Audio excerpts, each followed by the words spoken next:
Ya, masih bersama kami di Apa Kabar Indonesia Malam, menyambung tadi pernyataan dari Bang Nahra yang menyatakan proyek IKN ini proyek yang cukup rumit loh. Dan juga ini warisan bermasalah yang sebenarnya harus dikaji ulang. Tapi kenapa Prabowo Gibran ini begitu kekeh juga melanjutkan ya Bang Dhanil?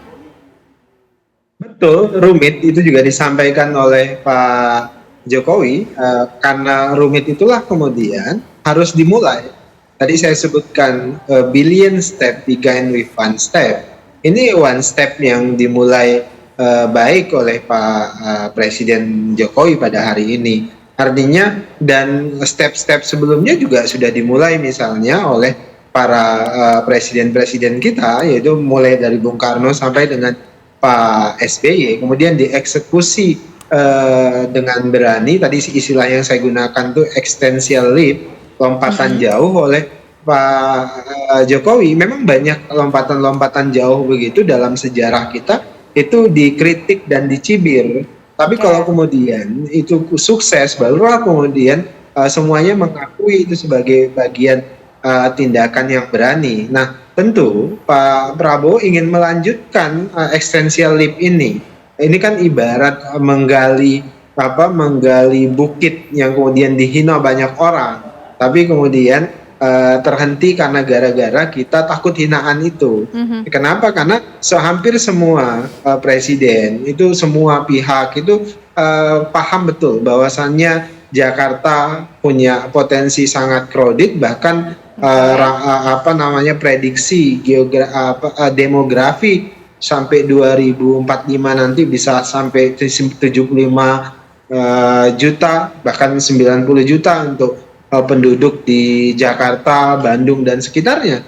Dan itu berpotensi, ada dalam tanda kutip berpotensi bencana demografi kalau kemudian kita tidak memulai langkah berani seperti dan tidak melanjutkan langkah berani yang dilakukan oleh Presiden Jokowi, maka kita akan telat begitu. Jadi ini bagi kami rumit betul, tapi harus dimulai. Oke, jadi itu pertimbangan terkuatnya, termasuk mungkin menjawab IKN ini berarti termasuk urgent untuk terus dilanjutkan, begitu Bang Dhanil? Karena yang dikritisi oleh Pak Anies adalah anggarannya besar untuk kebutuhan yang tidak urgent katanya. Ini urgent, kenapa harus dimulai? Tadi konteks saya sebutkan. Kenapa? Karena kalau tidak memulai, maka kita punya kolateral masa depan, beban masa depan. Apa artinya? Apa yang dilakukan oleh Pak Presiden hari ini dan akan dilanjutkan oleh Pak Prabowo itu adalah tindakan pro masa depan. Kalau orang akan melihat jangka pendek saja, enggak, ini jangka panjang.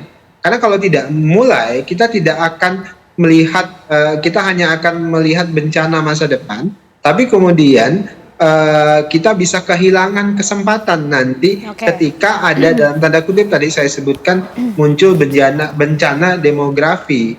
Jadi anggaran yang kita gunakan sekarang itu seperti saving untuk masa depan, untuk kepentingan masa depan Indonesia yang lebih merata, ekonominya merata, dan terhindar dari bencana demografi. Oke, itu pertimbangan dari Prabowo Gibran, Bang Nahra. Tapi juga yang saya ingin pertanyakan, ini Pak Anies tegas menyatakan anggarannya besar untuk kebutuhan yang tidak urgent. Tapi kalau kita tarik ke belakang, kita ingat PKB termasuk yang menyetujui mengenai undang-undang soal IKN ini. Dan Cak Imin juga menyatakan pada saat 4 Desember, dia menyatakan bahwa IKN ini adalah produk undang-undang dan harus terus dilaksanakan. Nggak apa-apa, terus dilaksanakan nggak apa-apa, tapi evaluasi total. Dilanjutkan nggak apa-apa, tapi dievaluasi total. Tidak terus kemudian mengikuti plan yang sebelumnya.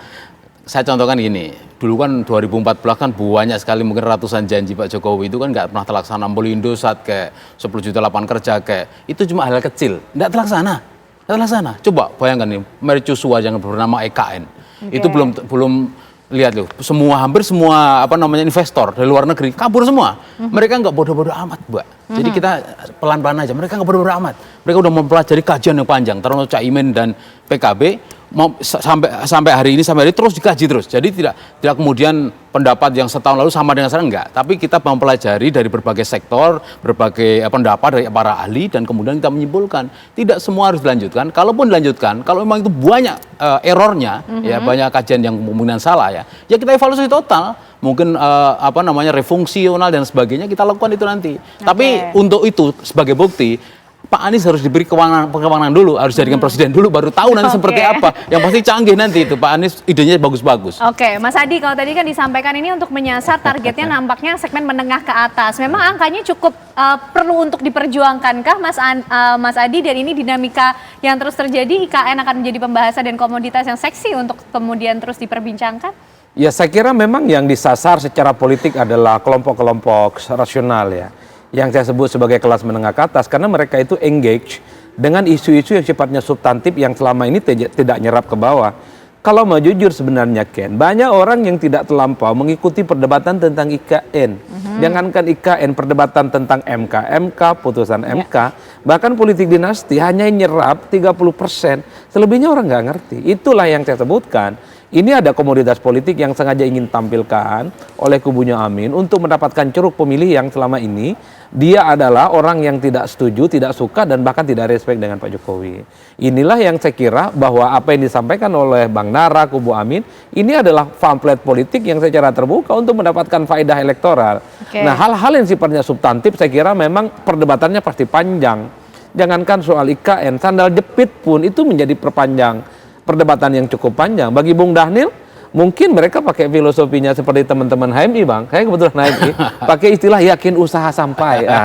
Jadi apapun yang sudah dimulai, yakin aja nanti sampai di ujung bahwa niat baik dari IKN itu adalah untuk mengurangi jarak yang cukup jauh gitu ya, pembangunan yang selama ini hanya dianggap sebagai Jawa sentris.